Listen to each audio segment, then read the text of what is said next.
Welcome to the Impactful Introvert podcast. I'm your host, Seema Pateel, an introverted business coach and a mom of two.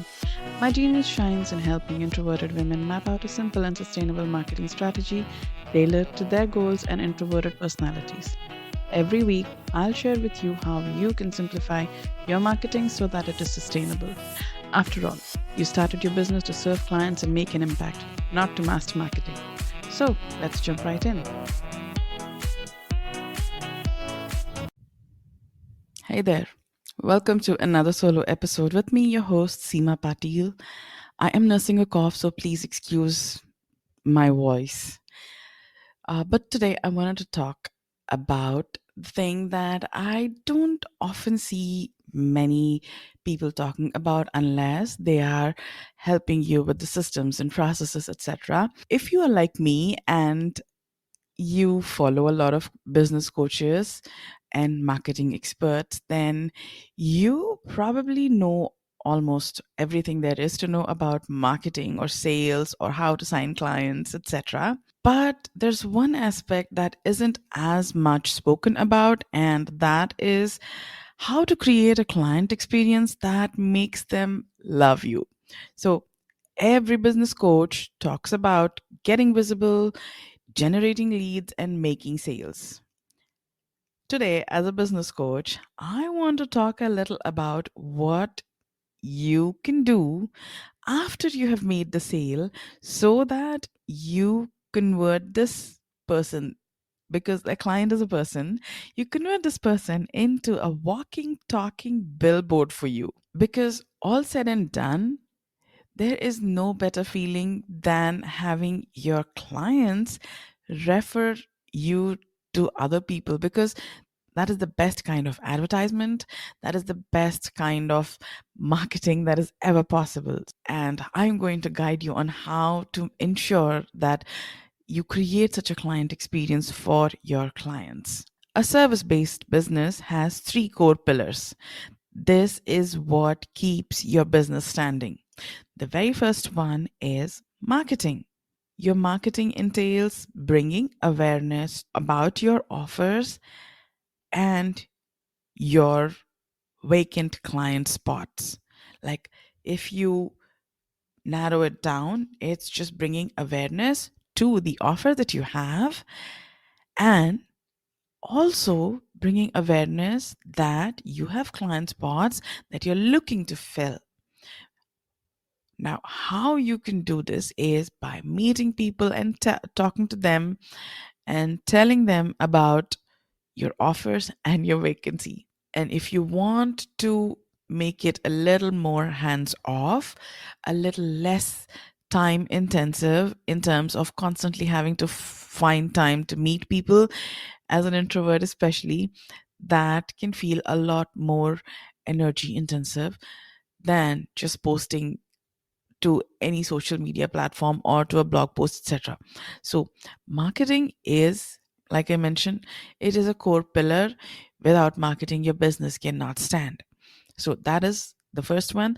The second one is sales. Sales entails encouraging the leads that come to you to make a decision if they want to take up the vacant spot. That is all that it is. Like, how you have the sales conversations, what you say during the sales conversation, how to ensure objections are handled in a way that the person says yes, and all of that is the nuances. However, at the most basic level, it's the decision, it's helping the lead, the people who come inquiring about your work, to make a decision to whether they want to work with you because you have a spot or not, or whether they want to wait to work with you because you're booked and you don't have time to take them on right away. That is all that sales entails. That again is a core pillar, because if you have marketing but you're not really good at sales and you're missing sales almost every single time, then your business is going to crumble. And the last thing, the last core pillar is delivery. This is where you fulfill the promises you made during your marketing and sales. whenever you are marketing, the offer that you have, it is promising something, and that is the promise that your clients come to you to fulfill. So delivery is again a core pillar. If you're amazing at marketing and you are really good at converting the leads into clients, but you fail at delivery, then your business is short lived. There's only so much people will take up. After that, there will be terrible reviews, which will either make you change how you're delivering or just close shop. So, these marketing, sales, and delivery, these three are the core pillars for your service based business. But before I move on to delivering an amazing experience for your clients, I want to take a moment to talk about my 5-hour sales boost challenge that is coming up shortly. It was supposed to be next week. However, me and my entire family has not been feeling very well. So I am moving the dates by a couple of weeks. So you have time to sign up for this. Now, this is for all the introverted moms who will have their children at home, like me, through the summer, meaning even less energy for people centric marketing. That is networking and constantly engaging and having DM conversations with people. And as a mom, you want to keep your marketing momentum going without spending all of your time and energy on business only. That is not possible for us moms during summer vacation. We don't want to do it. It's not that we can't do it, it's like we don't want to do it. This is also for the introverted service providers who know that they have fewer work hours, meaning they'll have to manage their time, but they don't want to cut their client hours and income, therefore, and don't want to spend all of their time just working. This is also for all the ladies who finally got started with their marketing this year, but the summer vacation usually seems to be putting a wrench in your momentum. And this is also for all the introverted ladies who always see a dip in sales in summer because you drastically reduce your marketing, which results in less people reaching out to work with you. Now, this challenge is all about creating a simple and sustainable marketing plan for the summer for your service based business as an introvert. We are going to map out your content plan, not content strategy. That is a different thing altogether. You should already have a basic content strategy for this to work for you within 5 hours. So, we will map out your content plan, but like not the content strategy, the plan about how you will get into content creation mode and churn out content that is going to keep you top of mind, keep your services as a thing that they want to work on, whether it's right in summer or immediately as soon as summer ends. So, we are also going to map out your quick connection strategy because, yes, content is essential, but so is building and maintaining connections. So, we're going to work on that. We are also going to map out your lead gen process that will fit within the 5 hours per week. You will also get a clear step by step process and ClickUp templates so that you have added accountability and an opportunity for additional support as well. And apart from this, I am going to open up some space for you to reach out to me, ask me questions, etc. So that kind of additional support is also available for you. And you will be able to implement this marketing plan in just 5 hours a week. And I'll tell you what will make it possible. If you've been struggling to reduce your marketing hours, then I know that you feel that this is impossible or this is not for you. However, I am going to be talking about what will make it possible to do this in 5 hours a week. And I'm going to walk you through this step by step process as well and give you pointers on exactly how to reduce the time. And I want to tell you that this is not like the permanent thing. This is especially for summer, the reduced hours that you have to work. And this is going to be a challenge. So it is action packed with the option of diving right into the doing aspects rather than sitting and watching videos or listening to audios or like hours long worth of content to consume. I don't want you to think that you don't have time and that is why you should skip it. Like, because you don't have time, I want you to spend a little bit of time going through the challenge, doing the work so that you have your marketing tasks done for the upcoming week. The During the challenge week, you'll be creating all the marketing tasks, doing all the marketing tasks for the upcoming week. Now, you need to sign up now for this course because you are taking a break from strategy hopping and you just want to implement a simple and sustainable summer marketing plan. If you're like me, then you are constantly looking for something to tweak your strategy, something to make your strategy work better, etc. But for me, this summer especially, that is not what I'm going to do. I am not looking to improve. The improvements can come later. The improvements are not for when I have lesser work time. So it's only for implementation. You need to sign up now also because you want summer marketing taken care of so that you can have fun with your family and not have to worry about losing momentum, etc. Like that can stress you out, that can keep you from actually enjoying immersively in the summer fun. So I don't want that for you. I know what that experience is, constantly thinking about work when you're with your kids, and when you're sitting in front of your laptop you're thinking how you're missing out time. So we don't want that. We want to have fun. We want to have fun immersively. And that is what this marketing plan is going to do for you. And if you want an easy summer, then please come sign up for this challenge. I shall put the link in the show notes so that you can sign up for it and have your marketing taken care of in 5 hours a week throughout the summer.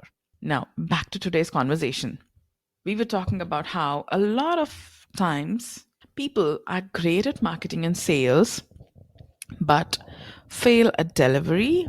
And that is what causes a lot of mistrust in the clients that you want to sign because the client didn't have a great experience. So, not just to avoid that, but also to have raving clients recommend and refer you helps create trust and a complete stranger to work with you. This also leads to strangers seeking you out, less of the push, push, push, come look at me kind of marketing, and more of, yes, if you're interested, I'm right here for you kind of marketing. But you have to understand that the raving client recommendations don't just come because you're marketing consistently. They don't come because you just signed a client. Like marketing and sales don't really create that kind of effect. It is the way you treat your clients once they have signed up, once the sale is complete. And it is not just about serving one client with that level of care and concern. It is about treating every single client the same way because it takes a little bit of time. So the whole process begins, the whole process of having raving clients starts long before people can recommend you. Before I talk about the specifics of how to create a client experience that makes them your fan, I want you to understand that I'm not saying I'm not saying have everything ready right now or have everything ready before you start signing clients or before you sign your next client. That is not the intent. That is not the intent in anything in any aspect, you have to understand that everything need not be perfect before you can take action, before you can implement and run your business. Just make sure to make note of everything. Make sure to constantly keep track of the client feedback that you're getting, and no feedback is also a feedback. So keep track of it and make small tweaks and gradually improve the experience. Trying to do everything at once and delivering can seem overwhelming because we're not looking for perfection. But summer being slow months, I know you have space to make note and gradually make changes. There are various ways, and it is very service centric. It is very uh, specific to you as a service provider. But let's see the three places in your client's journey where your mindful treatment of the scenario will make them love you. Okay. Again, having a process makes all of this very easy. So if you don't have a process of working with clients, I don't want you to make it be a wrong thing, but understand that as you're working with someone right now, or as you start working with your very next client, start making notes on what is happening and how each of these things can be labeled as a step so that you can formulate a rough process for yourself so that you can talk about the process with your clients when trying to market and sell as well. So, the very first place is as soon as they say yes to working with you, depending on the kind of service you provide, depending on the um, quality, the pricing, etc. A lot can vary here. However, there are certain things that you can do to make the entire experience very comforting, especially for the client who probably is not certain if this investment is the right thing right now for them. So you know that you need a proposal, you need a contract, etc. But depending on the service, the price point, and your client's level of understanding, how can you make this entire process very smooth? So think about that. Depending on how high the price point is, you also have to think about how to help them avoid or just get over buyer's remorse. So if you work with non-business people, the clients who don't understand how business runs, the proposal, contract, invoicing can all feel a little overwhelming. So what you could do is either share the proposal on a call or through a video so that they hear you talking, they hear you explaining what's in the proposal, what the contract says, the highlights of the contract, so that they don't feel like they are bombarded with all of these jargons or all of these steps and stringent uh, boundaries that you have. Having you talk them through it, whether it's on call, whether it's on a video, makes it be less stressful and makes it be more friendly. That is my opinion, at least. If they are a business, if you serve businesses, like I serve businesses, so my people are aware of what a contract looks like, what a proposal looks like, what invoices mean, and what payment plans mean. So I don't have to explain a lot. I can send all of this information in a single email and it works for me. But that probably may not be the case for you. So look at who you serve and what is their level of understanding of how your business works. The other way you can make it comforting and stress free for your client is to have clear instructions broken into small steps for everything. The proposal, let it be simple words, simple sentences. and let it be broken into multiple bulleted points or headlines, whatever makes it easy to digest. The contract as well. Yes, have all the legal speak that is essential. However, before the legal speak starts, have a small paragraph in plain, simple language that says exactly what's being said.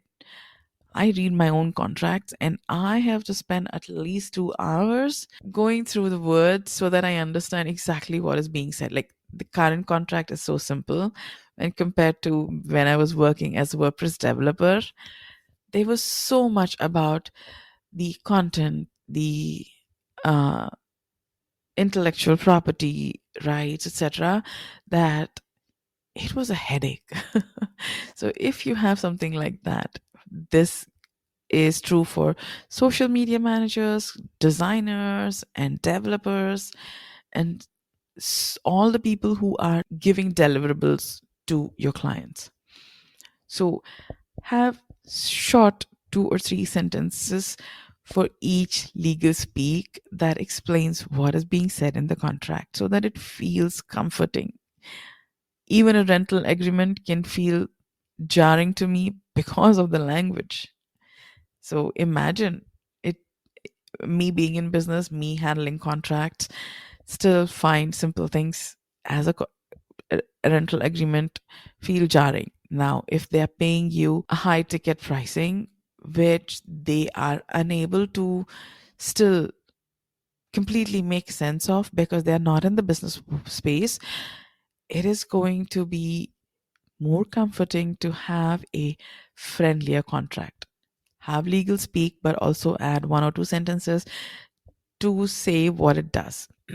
You can use ChatGPT to help you create that. This is something that I find to be a complaint for a lot of service providers, that is to not keep an open communication channel. By open communication channel, I do not say be accessible to your client 24 by 7, respond to their emails or texts or whatever way they choose immediately. What I'm saying is keep them updated, talk to them after they have said yes and you have emailed them a proposal and they haven't got back to you in a couple of days.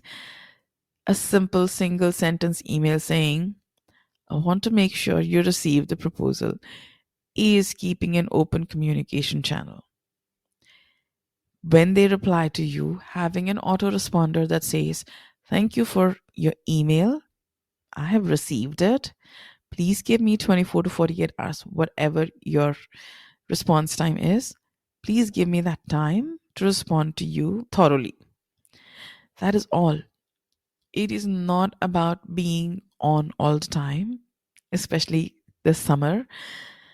It is about having boundaries and communicating those boundaries frequently so that your client who hasn't worked with you so far gets to know. You can't expect everyone to remember your things, so these gentle reminders are very helpful to your clients feel comforted. If you do not tell them, like if you tell me after 10 of my emails that you do not respond you do not respond instantly, you take 48 hours to respond, but I was getting almost 2 or 3 hour response time, I'd feel concerned. Like, should I email you or should I collate all the information and email you just once a week so that you don't feel compelled to email me? You are not holding your boundaries, and I am feeling uncomfortable as a client. Please do not create such a scenario. Please hold your boundaries, provide gentle reminders so that your client feels comfortable reaching out to you. And the other thing that you can do to ease their mind, to make them feel comfortable, is to walk them through your entire process in brief after they have finished the formalities over a short call or a video walkthrough. And the very first step that you are going to take or they need to take, etc., in detail, with clarity and understanding of what is expected from them, what is provided by you, they're going to feel as if you are taking care of them. For example, when you go to a luxury restaurant or a hotel, they don't just hand you the keys, or they don't just put the menu on the table and go. The person is coming, talking to you, there's pleasantries exchanged, then they are telling you something about the place, and then they are making you feel comfortable and helping you make decisions. You don't have to do exactly what a hospitality industry person does. However, walking through your entire process once again, if necessary, because you did it on a sales call, is fine, but and it's there in an email is great, but walk through the process in brief and talk about the first step only in detail. Let them feel that they know what's happening and they're in control. And that is what is going to make them feel that you are an amazing service provider even before the service is rendered. Now, this was the very first interaction, like the very first step as a client for them, where you took such good care of them that they are amazed and they are feeling comforted and they are excited for the work that is going to happen together. Now, throughout your time together, again, have open communication, like I explained. Also, have frequent touch points depending on the kind of service you provide. As a developer, I had 3 or 4 phases, which I don't recollect anymore, but I had 3 or 4 phases. The first one was like I gather information, and then there is a lull because I am working on the wireframe, which means I am going to not be communicative at that time. So, someone who has paid me thousands and who hasn't got anything in return after over a week could be feeling concerned instead of letting them come to me about it and me thinking, okay, the welcome packet has all the information. What I would do is I use Dipsado for my CRM. So, in my workflow, have an email that goes out after I put in a check that I'm working on the wireframe. It will tell them, I'm still working on your wireframe. This is these are the 3 things that I've done. Those are the generic things that they don't need to know about, but the awareness helps them feel like something's going on. So the email would go to them. I wasn't doing anything. I wasn't taking time out. This is a email that is already set up in the workflow, but my client would feel that I'm doing something. I have taken their money and I'm doing something during that time. So have frequent touch points, the automated emails. If you don't want to use a tool like Dipsado, that is totally fine. Use Gmail, canned responses, and scheduling emails. Please use anything that you have access to and just keep communication. It doesn't even have to be email, it can be a text, it can be whatever mode of communication that you're using with your clients. The next thing is to always keep them informed of what is completed, what is it that you're working on currently, and what else is remaining. Again, I used to use Dipsado, have can response. I would always put the thing that I'm working in bold, like I'm done with this, working on this. The remaining things are these.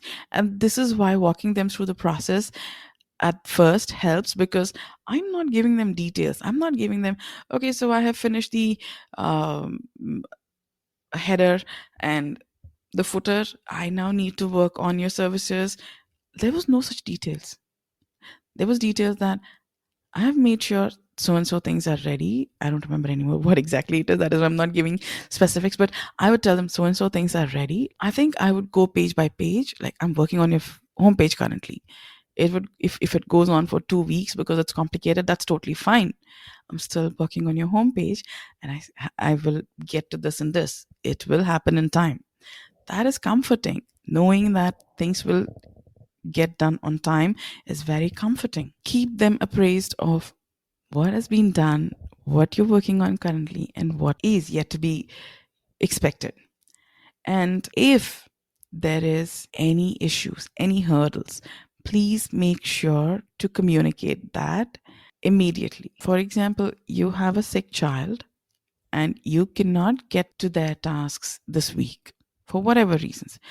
You don't have to give all of the details. All you have to say is, I haven't been able to move past since the previous update because of these reasons.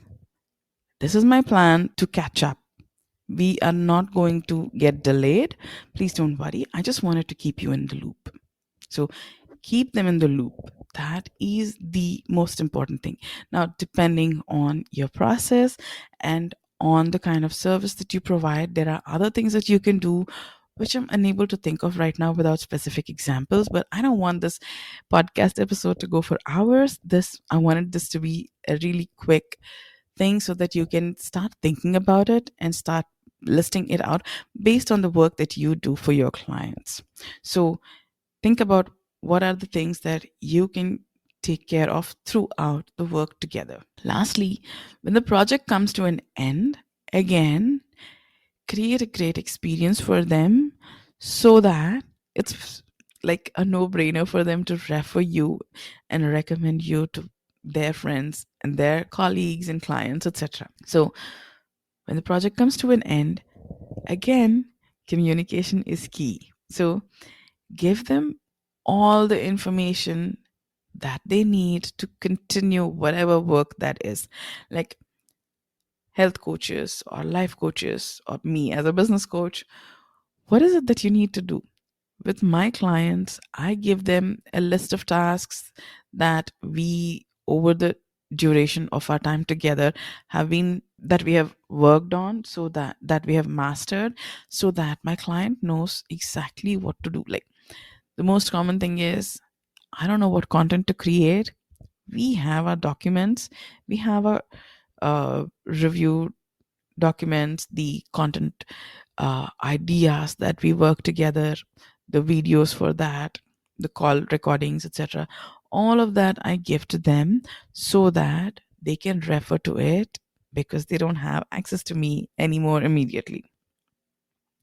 So, what is it? As a health coach, provide them the highlights of the meal plans that they are supposed to follow, the exercise routines that they are supposed to keep track of, etc., the macros that they are supposed to keep track of. So give them all the information that they need to continue. Also, tell them what they will not be getting going forward, because that is also important. Like as a health coach, you can tell them, okay, this is our time. You will not be receiving new meal plans that I create for my clients weekly or monthly or whatever.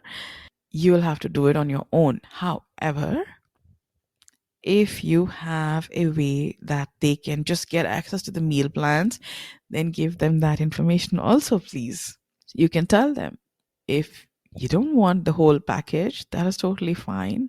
I understand that for you, meal planning is the biggest hurdle in staying healthy. So you can just access the meal plans. Like I will send you the meal plans weekly, and this is the package details for it. This is the pricing for it. So please tell them what they will not be getting access to anymore and how they can get it if they desire it. And the next thing that I want you to do is to ask them how you can do better. That is a very important question. Yes, testimonial forms, etc., fine, but have a call at the end where you ask them how you can do better, and of course, ask what they loved and why they'll recommend you to others. So, definitely ask these questions apart from the testimonial form that you can send to them. And lastly, thank them for trusting you. They trusted you and you delivered on it. And when you thank them for trusting you, that'll create the kind of confidence in recommending you that you cannot even understand. Like I'm talking from my experience as a client. So these are the three main places where you can create an amazing experience for your clients that is going to leave them raving about you and the services that you provide. That is all for today. However, I want to remind you about the 5-hour sales boost challenge that I am hosting in a couple of weeks so that you can do your marketing throughout summer in just 5 hours a week. If you want details about it, then the link is in the show notes. Please sign up and I'll see you in the next one. Bye. Thank you for listening to this episode of the Impactful Introvert podcast. If you want to share your views, opinions, or ask me questions, then please send me a message on Instagram. My handle is Seema Pateel. See you in the next one.